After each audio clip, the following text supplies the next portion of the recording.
So as always, I'd like to wrap up the podcast this week by talking about the UFC and some MMA. And this upcoming weekend, the UFC is bringing us a very interesting fight between Jared Cannonier and Kelvin Gastellum. So this weekend, Jared Cannonier is going to try to get back on track for a shot at the middleweight championship of the world if he can overcome Kelvin Gastellum. So these are both individuals that have been kind of considered to be long-time contenders for that championship. Gastellum has had his opportunity at Israel Adesanya, and to date Jared Cannonier has not.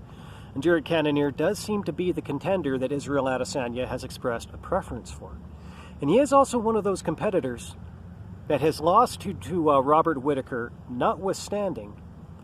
He is a guy that could come out of anywhere at any time and beat absolutely anybody, and I do honestly believe that that does include Israel Adesanya. It's not a done deal, but I do think that he could do it. Now, one of the things that I've been thinking about a lot over the past few weeks, it's going to sound, we're digging into nerd territory here. But I've been thinking a lot about character archetypes and how they reflect upon the sport of MMA. And so for anybody who's not really aware of this particular study field, character archetypes, they've been around for a very long time. And so quite a long time ago, there was a psychologist by the name of Carl Jung.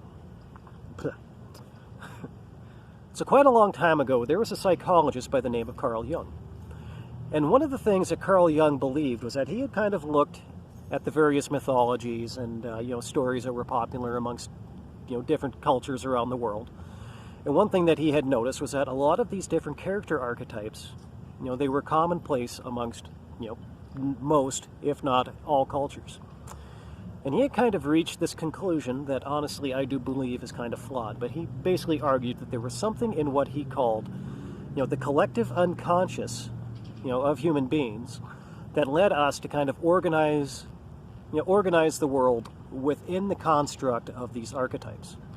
When you read stories, or even in some cases when you meet people, kind of organize them according to these archetypes. He believed that there was something deeply ingrained in the human psyche, that kind of led us to organize these things in this way. And honestly, I do kind of disagree with him.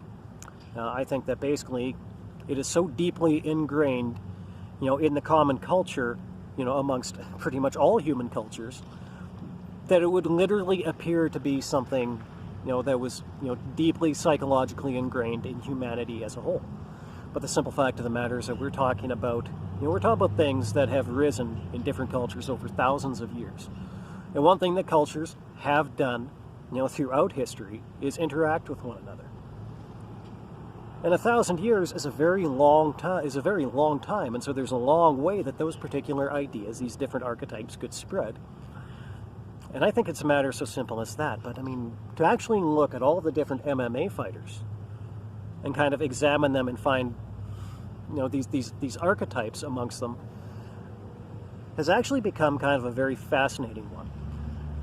And Jared Cannonier is actually a very fascinating character to kind of locate within these constructs. So when you listen to Jared Cannonier talk, one thing that he actually spends quite a bit of time doing is he spends a lot of time locating himself within the universe and then kind of defining his role within the universe. And so, he talks about little things like, if the universe affects him, it will be because he allowed the universe to affect him. And otherwise, he kind of exists in this space where everything within his life is kind of deemed to be under his own control. Saying, once again, that if the universe affects him, it will be because Jared Cannonier allowed it to affect him. Apparently, he's also kind of moved to the point now where he rejects traditional organized religion, and now he likes to talk about how he believes in focusing energies through crystals and things like that. So if I were to pick a particular archetype for Jared Cannonier, I believe that it would probably be the architect of the mystic. Maybe even go a little bit further than that, perhaps maybe the archetype of the monk. Because we do see throughout history different, orders of monks, that stories grant almost these kinds of mystical powers to. I mean, of course, out of China, most famously, the Shaolin monks. And he's definitely not the only fighter that I think would fit this particular archetype. I think Habib Nurmagomedov, and he's definitely not the only fighter that would fit this particular archetype. I think Habib Nurmagomedov, he definitely fits it. Yuri Prochazka, I think that he definitely fits that archetype. That's a big part of what makes all three of these fighters so intriguing, is that you don't really necessarily know what it is that you're going to expect out of them when they go into a fight. But the one thing that you can definitely expect, I mean, they can throw some surprises at you, and whatever they do, it can be pretty amazing.